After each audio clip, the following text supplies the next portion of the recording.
But I have very firm instructions. Anything happens, they're going to wipe them off the face of this earth. برای حمله آمریکا به جمهوری اسلامی to operational strike in U.S. history. We're going to have conversations with the Iranians about Nuclear facilities in the Iranian regime.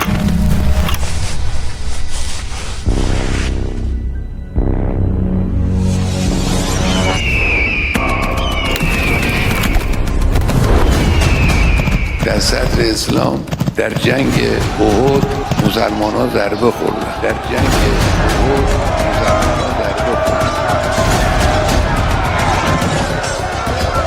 در جنگ احد مسلمان ها ضربه خوردن. شخصیتی مثل حمزه سید الشهدا به شهادت رسید. شخصیتی مثل علی بن ابی طالب علیه السلام امیرالمومنین سر تا پا مجروح شد. به خود شخص شخیص پیغمبر اکرم ضربه وارد شد. تعدادی شهید شدن. پیغمبر فرمود شهدا رو بردارن بیا این طرف مدینه. احد خب نزدیک مدینه است. راه افتادن آمدن وارد مدینه شدن. هنوز شبی بود که اون روز این حادثه تلخ درش اتفاق افتاده بود. خبر آوردن برای پیغمبر که یک عده از مشرکین بعد از آنی که از مدینه دور شدن یه عده‌ایشون به این فکر افتادن که حالا که مسلمان ها شکست خوردن ما خوبه حمله کنیم و کار مسلمان ها رو دیگه تمام کنیم. منافقین دیدن زمینه خوبی است برای وسوسه کردن. برای بهره برداری تبلیغاتی از این وضع شروع کردن وسوسه کردن. ان الناس قد جمعوا لكم فاخشوهم. بترسیم همه علیه شما دست به دست هم دادن. بترسیم بهره برداری تبلیغاتی از این وضع وسوسه کردن. اون زمانم بودن امروز هم هستن از این قبیل افراد.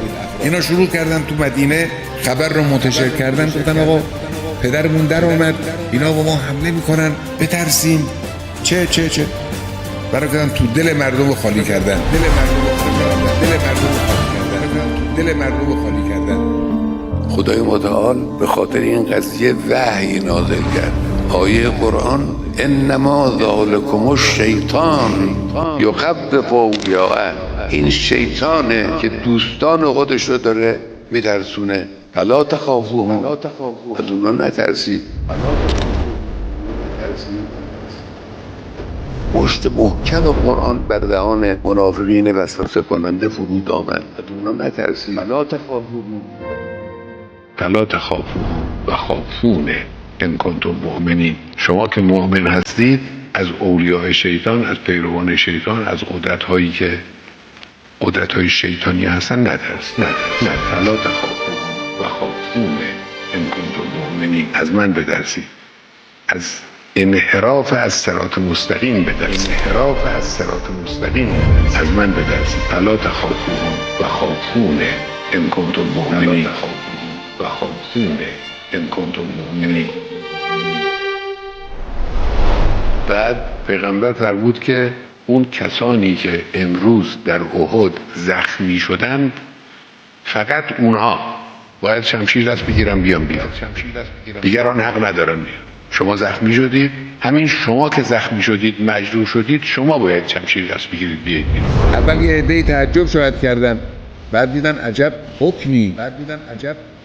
جمع شدن بلا فاصله اون کسانی که اون روز در جنگ احد بودن آسیب هم دیده بودن خسته هم بودن. پیغمبر گفت برید این قضیه رو تمام کنید و برگردید. مؤمنین اون کسانی هستند که شایعه پراکنها آمدن گفتن که علیه شما جمع شدن اونجا بترسید. خواستن ترس بپراکنن در بین اینها. فزادهم ایمانا. اما این ترس که به وجود نیامد انگیزه آنها ایمان آنها تقویت شد بیشتر هم شد. و قالوا حسبنا الله و نعم الوکیل. بودن خدا کافی است. کار موکول به خداست. ببینید این چه معرفت عظیمی است. کار موکول به خداست. خدا کافی است. رفتن اونا رو شکست دادن و برگشتن. فانقلبوا به نعمت من الله و فضل. یه مقدار زیادی غنیمت آوردن و هیچ مشکلی هم براشون پیش نیامد. دشمن رو ناکام کردن. وقتی این دوتا همراه شد یعنی شما به خدا توکل کردید، از خدای متعال استمداد کردید، خدا را حاضر و ناظر دانستید، خدا را صاحب کار خودتون دانستید. این یه طرف قضیه. و اون وقت همه نیروتون را آوردید پای کار.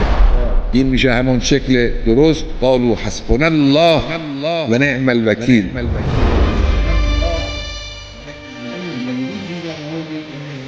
اینا رو ما به یاد داشته باشیم. اینا تاریخ فقط نیست، خاطره نیست، اینا درس است.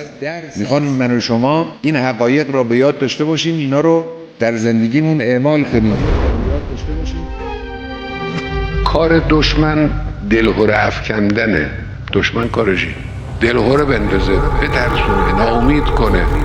این کار دشمن، کار شیطانه. مال امروز هم نیست، همیشه بوده. امروز هم همینجوره. امروز هم ممکنه بعضیا بیان بین ما شایعه درست کنن که آقا مثلا علیه شما فلان دولت، فلان گروه، فلان ابرقدرت، فلان مجموعه دارن توطئه میکنن، چه میکنن.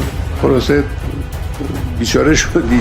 این حمله آمریکا و اسرائیل مخصوصا اسرائیل انجام خواهد. شامگاه چهارشنبه آنچه را که آقای ترامپ گفته است انجام خواهد داد. ساعات بسیار حساسی در پیش داریم.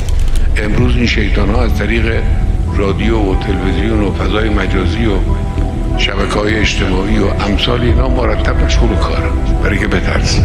نه نترسید، فلا تخاف. از اونها نترسید، از انحراف از راه خدا بترسید. اینجا هم همونه. زادهم ایمانا فقالوا حسبنا الله و نعم الوکیل. البته حسبنا الله و نعم الوکیل با نشستن گوشه خونه جور نمیاد. باعث آمد وسط میدان، کمان که اونا رفتن وسط میدان.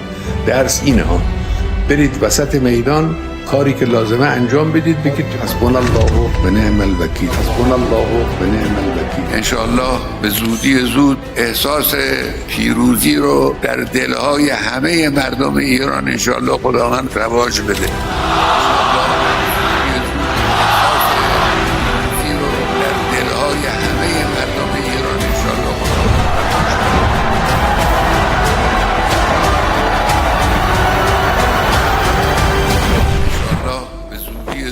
احساس پیروزی رو در دلهای همه مردم